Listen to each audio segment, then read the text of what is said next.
Good morning, people. Hello and welcome to another vlog episode of the India Darshan travel series. So, as I mentioned in the previous vlog, today is the day we'll be on the move. Time to say goodbye to the lovely lake city of Udaipur and head to a hill station nearby. And today is also Hanuman Jayanti, so for anyone who's celebrating, hope you have a great time. I saw the temples here all light up as if it's Diwali here, so that was pretty cool. Last night I was spending by the ghats and they were doing some fireworks and lots of chanting, which was a nice experience. Left my phone and everything at home to enjoy that in peace. Anyway, today's gonna be a hill station ride, so enjoy the views.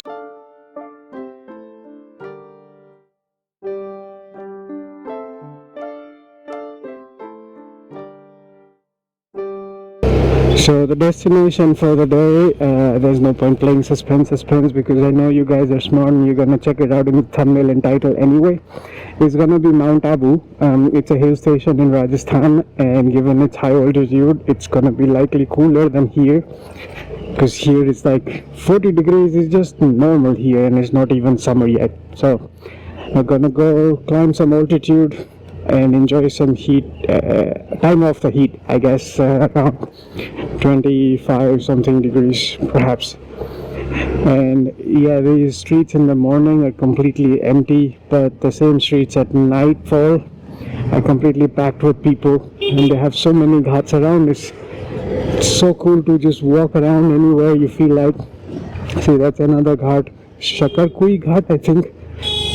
Yeah, looks nice. And this road trip is gonna be about 160 odd kilometers in 4 hours. We should be there, and then I'm planning to stay there for a night or so that I can explore the hill station as well. And then we'll be on the move from there on as well to the target state of Gujarat. This looks like the city is just about waking up, so it's good before the traffic starts to gather. We'll be out of here. And another cool thing about the city that I found is amongst shops like these, there's also casual shops selling swords and guns. It's part of the culture here. I mean, not for firing per se, but it's like collectibles. Spoke to one of the sword vendors the other day, learned about how people collect these swords, and each of the rulers had their own insignia and in special way they had the swords forged and whatnot. I guess the common man is more like collecting them, so they are happy with whatever they can get, unless you are very pro and you know your swords inside out. And one last time we made it to Chetak Circle. Is the same horse that belongs to Maharana Pratap.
So been having fun driving along the highway. The highway is quite nice. There are patches where you get cloud cover and cool breeze. And then there are patches like this. It's like completely open and exposed. But you see a lot of hills along the way. So it's a really nice kind of drive so far. Stopped at the second refueling station. This is the second time refueling for the day. This one, as you can see, has no shade. But luckily there is drinking water. So gonna grab some drinking water. Grab a quick rest stop, and then we are about 30 kilometers away from town. So well, okay, hill station, not the town anymore. So we're gonna get there soon enough, but this is the mountain, so I'm guessing twice as much as a city traffic, so about an hour. So not 30 minutes but an hour, and then we'll find an accommodation first before we start venturing out, and then we take it from there. So rest break and water break first, and then we continue. Found somewhat of a shady spot with these kind of cots that I showed you before in my Haryana village vlogs. I'm gonna rest here a little bit because there's no other shade anywhere on this gas station, and then start driving again.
Many minutes later. So finally made it to the town of Mount Abu, but my entry wasn't exactly as how I had imagined. It was a bit of a Bollywood movie-like scene. So I was enjoying the serpentine mountain roads. There were a lot of monkeys, so I was driving nice and slow. But there was this one hairpin bend where a baby monkey ran straight into me. So I applied the brakes and the Activa skid a little bit. So got some scrapes and bruises. Not going to show you in full depth, but that's also the reason why the clothes are a little bit dirty. So instead of landing up at the hotel, I came to a government hospital, got some dressing applied to have it looked at. So it's cleaned, and they applied antibiotic, and they said leave it open, don't cover it up or it won't dry up. And it's like a minor scrapes and bruises, so nothing super fancy because I drive nice and slow anyway. But yeah, not the kind of eventful entry that I was looking for. But anyway, that's done. The nurse was very kind, and now luckily nothing else happened. I have full gear, so that's okay. The pants are also like thick, heavy hiking pants, so that's good. And now I'm gonna look for a nice hotel because really close by is the Nakki Lake, which is a viewing point. So let's go find a hotel first, and then we'll see after a short break we start exploring. Oh yeah, that's the Nakki Lake where I wanted to go. So coming to the hospital, I got to see this view of the lake that I wouldn't have seen otherwise. So everything happens for a reason, I suppose. Anyway, I'm glad that there was nothing major, and it's like things happen when you're out on the road, so minor scrapes and bruises is no big deal. At least it didn't spoil my trip. So let's keep going and let's find ourselves a nice accommodation. Alright, so found a nice and modest room after running around the entire Mount Abu region for a little bit. Called a whole bunch of people, negotiated the heck out of it, and then asked around. So two things I figured. One is the prices have a very big variance. Like you can find rooms from 1,500 rupees all the way to 5,000 rupees or even higher. There are like some high-end properties here. And if you're a solo rider or like a solo traveler, you might find trouble trying to find a place for yourself. Several people turned me away because I was a solo rider. So they said they can't give a room to a single occupant. So that's new. Anyway, after negotiating, finally found a nice place. So this is the Leef Inn. I have a nice little room for myself. So there's a nice bed, a small work desk over there, and this is like in the market area. So that's the market down there. We're gonna go down there because in all the run to the hospital and chaos and stuff, and as you can see, my clothes are dirty as well now, so didn't get a chance to eat anything. And because of this now, because of the bruises and the dirt on my t-shirt, it's very obvious that something happened along the way. So I guess it was Hanumanji's way of testing, because today is his birthday, so as I mentioned, Hanuman Jayanti, right? It was a mini test he threw in my face like a curveball. But yeah, so I want to change the t-shirt so people stop asking questions, and the bruise is going to heal when it's going to heal. But yeah, I'm glad that nothing major happened. And yeah, so then we're gonna go down and start exploring the market, grab a bite to eat. So I'm at the mini rooftop of the hotel as well. There's a swing and it's become cloudy now. So thinking of going down and take a walk and go to the Nakki Lake, because that's the only thing I have the energy to check out today. Before I also went up this hill and tried to find some hotels on that as well. So I think I more or less oriented myself to this place just with the quest for the hotel itself. And I changed the t-shirt as well, so hopefully people will not directly start asking questions about the bruises and I can enjoy vlogging in peace. So this place is an interesting organization. So there's a 1, 2 and 3 hotels all clubbed together. Mine is the one up top, and they have like different pricing. So my understanding is like they have a floor to themselves and then the other floor belongs to some other person. Anyway, found a place. So initially I was checking out the properties that were bang smack on the lake, Nakki Lake. They were very expensive. This one's about a kilometer off and it's in my budget. It's very reasonable. So, and that's why I'm walking and not driving, because around that area typically it's very hard to find parking.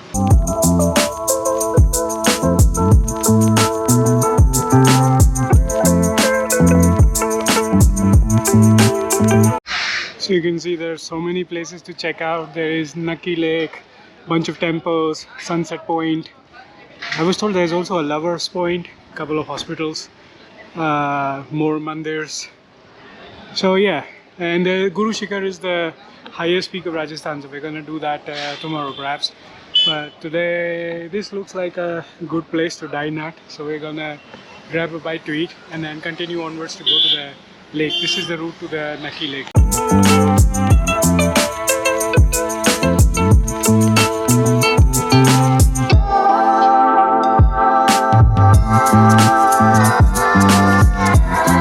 That was a very unique dining experience.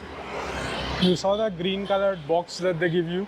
That's actually meant to be a transformer, and it says 440 volt electric shock, because if you open inside you have the bill.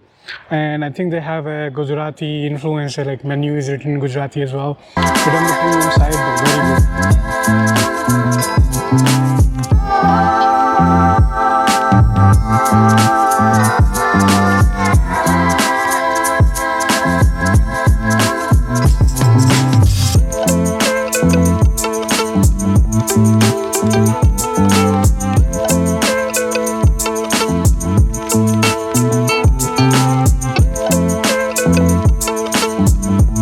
So there is a nice park where everybody's sitting and you have somewhat of an access to the promenade. But there's like lots of people and the sun is behind me. So I'm trying to go walk along and try and see if I can find a better vantage point to have the sun, like me facing the sun and then the lake in the backdrop to get a good thumbnail.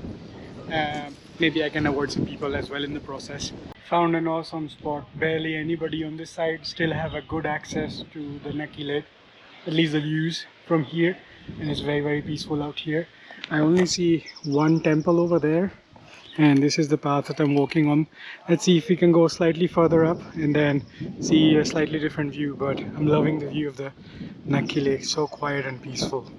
I'm gonna stick around here until sunset. It's already 5 p.m. Sunset's in 2 hours or so. These are the mountains. Maybe it sets earlier here, but at least the winds are a bit cooler here, so it's definitely worth checking it out.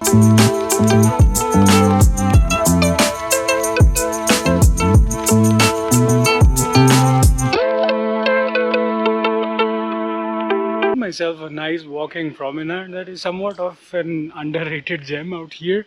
Nobody wants to walk out here. It's like one or two people who have decided to venture far out. And look at the view. There's like a fountain over there. The entire lake is visible to you from here, but very few people coming this way. Good for me, I guess.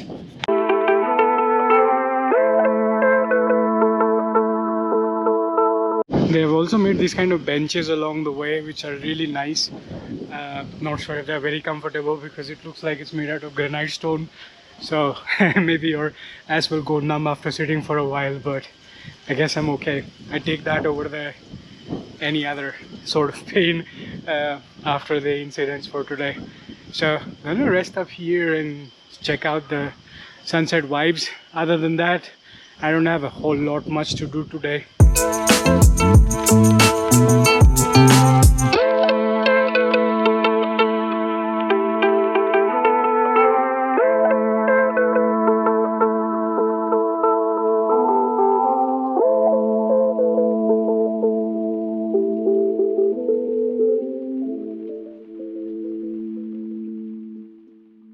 So while sitting on the benches, I was overhearing a few locals. Some of them met up after several years, so they were exchanging ideas. Turns out, all the way from there, this walking path is a nice promenade that loops around the lake. So I'm actually doing the loop trail now. And up there, that's the Toad Rock. It's one of the viewing points, so I'll go closer some other day. That's the fountain. There's another one there. From some angles, you can see the rainbow over there as well. But I'm going to start heading towards there. I think that's the place where I started the walk from. So going to close the loop all the way over there. Start moving closer towards the hotel because it's 6 p.m. The sun is about to set in about an hour. Look, there's a rainbow. Probably GoPro captured it. Yeah, I think GoPro caught that. Really cool rainbow. So this walking promenade is really nice. So if you're in Mount Abu and you have some chill time, don't just come to this lake just for boating and just taking pictures and leave. Do this trail. There's some temples along the way as well, so you could do some darshan and just enjoy a nice and peaceful walk. It's very calm, and because of the hills, it's very shady as well in this side.